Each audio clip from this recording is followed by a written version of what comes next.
ሰላም ጤና ይስጥልኝ የተከበራችሁ ተመልካችና አድማጮች የቻናሌ ቤተሰብ ተከታታዮች መዳሰስና መደመጥ ያለባቸው መረጃዎችን የካቲት 16 2018 ይዤላችሁ ቀርቤያለሁ። መንግስት የዘረጋለችውን ሰላም ጥሪ ተቀብለው የገቡት ትጥቃቸውን የርክክብ ስነ ስርዓት አካሂደዋል። ይህን ጉዳዮች የምንዳሰስበት ይሆናል። መንግስት የዘረጋለችውን ሰላም ጥሪ ተቀብለው ከገቡ በኋላ ትጥቃቸውን በሰላማዊ መንገድ አስረክበዋል። ይህን ጉዳዮች እንመለከታለን።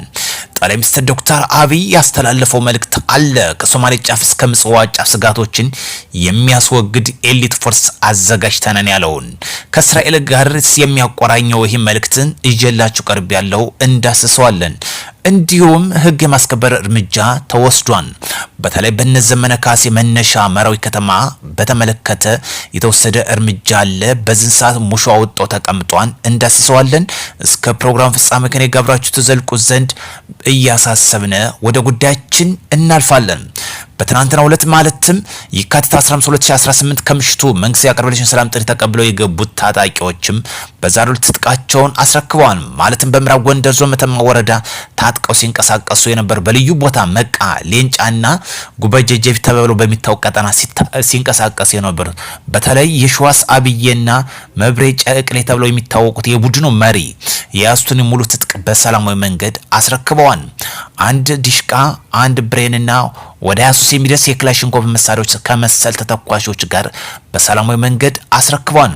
በተለይ ሀገር ሽማግሌዎች፣ የሃይማኖት አባቶችና ከፍተኛ መኮንኖች በተገኙበት ጥሪ የተደረገላቸውን መንግስት ይዘረጋላቸውን የሰላም ጥሪ ተቀብለው ከገቡ በኋላ በዋነኛ መሪዎች አማካይነት በየሸዋስ አብዬና በመብሬ ጨቅሌ አማካይነት መንግስት ይዘረጋላቸውን እስከነ ተከታዮቹ አስከትለው ከገቡ በኋላ በዛሬው ትጥቃቸውን አስረክበው ወደ ታድሶ ስልጣናም እንደሚገቡ ተመላክቷል። ጦርነት ይውደም፣ ለሀገራችን ሰላም ያድርግ።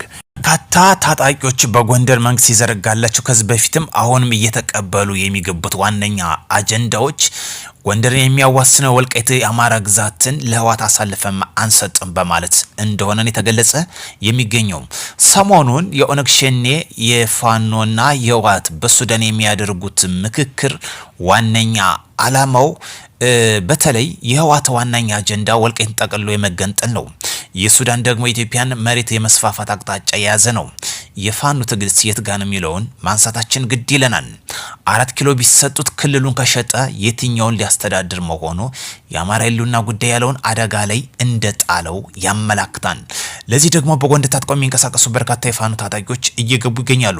በዛሬው ዕለትም በምዕራብ ጎንደር ዞን መተማ ወረዳ ታጥቀው ሲንቀሳቀሱ የነበሩት መንግስት የዘረጋለች ሰላም ጥሪ እንዲቀበሉ ካደረጉት ዋነኛ አላማ ትግሉን ለህወሓት የተሸጠ መሆኑን ስለሚያመላክት መሆኑ ግልጽ ጉዳይ ነው። እዚህ ጋር ከምንመለከተው ሌላኛው አጀንዳችን የነዘመነ ትውልድ ቦታ ተብሎ የሚታወቀው መራዊ ከተማ የተወሰደ ህግ የማስከበር ዘመቻ አለ። በትናንትናው ምሽት በተወሰደው በዛሬው ዕለት ሙሾ አውጣው ተቀምጧል። ማለትም በመራዊ ከተማ ወረዳ ልዩ ቦታ በባችማ ቀበሌ ተብሎ የሚታወቀው ይዶንጋ ልዩ ጎጥ ተብሎ በሚታወቀው አንድ የተወሰደ እርምጃ አለ። አሁን በዚህ ሰዓት እንዲሁም አማሪት ተብሎ የሚታወቀው በዚሁ በመራዊ ቀጠና ህግ የማስከበር ዘመቻ ትናንትና ምሽት በተወሰደው ማለት ነው። በዚህ ሰዓት ሀዘን ላይ የተቀመጡበት ጉዳይ ነው።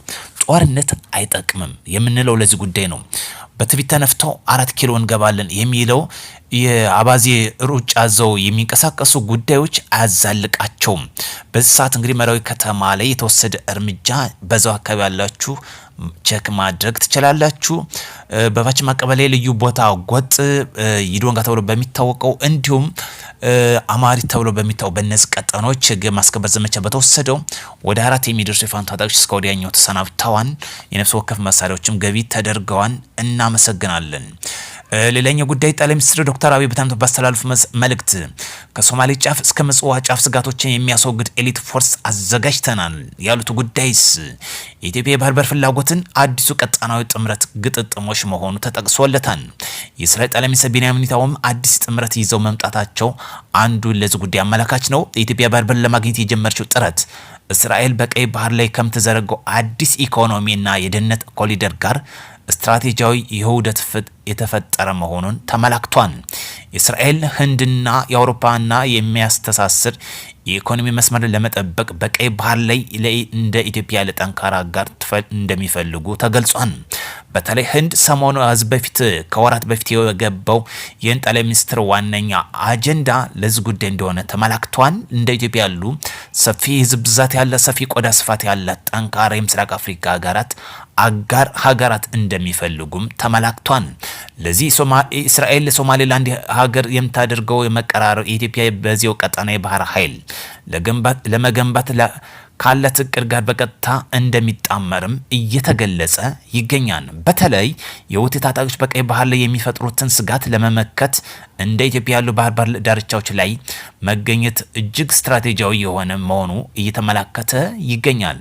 ለዚህ ለኢትዮጵያ አዲስ አሰላለፍና አዲስ የባህር በር ለማግኘት እጅጉን ከፍ እንደሚያደርገውም እየተገለጸ ይገኛል። በዋነኛነት ለምስራቅ አፍሪካ ዋና ስትራቴጂ ለሆኑት የህዝብ ብዛትም የቆዳ ስፋትም እንዳላቸው እንደ ኢትዮጵያ ያሉ እንዲሁም በወታደር ጠንካራ ካላቸው አጋራት ጋር በጋራ ለመስራት የምዕራባውያንን እንዲሁም ደግሞ የምስራቅ ሀገራትን የሚያካት መሆኑ ተመላክቷል። እንደ እስራኤል እንደ ህንድ ያሉ ሀገራትንም በግልጽ እዚህ ጋር የሚያተሳስር መሆኑ እየተገለጸ ይገኛል። ለዚህ ጋር ነው እንግዲህ ጠቅላይ ሚኒስትር ዶክተር አብይ በትናንትናው ዕለትም አንዱ በግልጽ የተናገረበት ጉዳይ ከሶማሊያ ጫፍ እስከ ምጽዋ ጫፍ ስጋቶች የሚያስወግድ ኤሊት ፎርስ ተዘጋጅቷል ያለበት ጉዳይ ይህ መሆኑ ሊሰመር ያስፈልገዋል። ስለዚህ የአሰብ ጉዳይ የማይቀር የሉናችን ጉዳይ የብሔራዊ ጥቅማችን የሚያስከብር ጉዳይ መሆኑ ሊሰመርበት ይገባል። ሻዕቢያ የኢትዮጵያን ሰንደቅ ዓላማ እንግዲህ በተላላኪዎቹ አጀንዳ እሱ በተጋበዘበት የተሳለውን ስዕል የኢትዮጵያ ሰንደቅ ዓላማ እንግዲህ በይፋ ረግጠውታል። ይህ የሚያመላክተው የአንድን ፓርቲ የአንድን ፖለቲካ አጀንዳ ሳይሆን የኢትዮጵያን ሕዝብ መርገጥ እንደሆነ ያመላክታል። ከስሩም ከዚህ በፊት የነበሩት መሪዎችን የሚያመላክት ነው።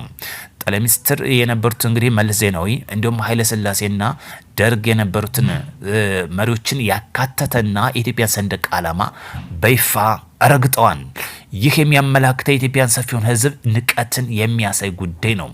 በዋነኛነት የወለዳቸው ተላላኪዎች የፋኖና የሸኔ ጉዳዮች ስላሉ ይህንም ጉዳይ አብረው የሚሰሩ ተላላኪ ባንዳ የተሸጡ ስለመሆኑ ያመላክታል። በተለይ እኔ በጣም ከሚገርመኝ የፋኖ ታጣቂዎች ክልሉን ሽጦ የትኛው ነው ነጻ የሚያወጣ?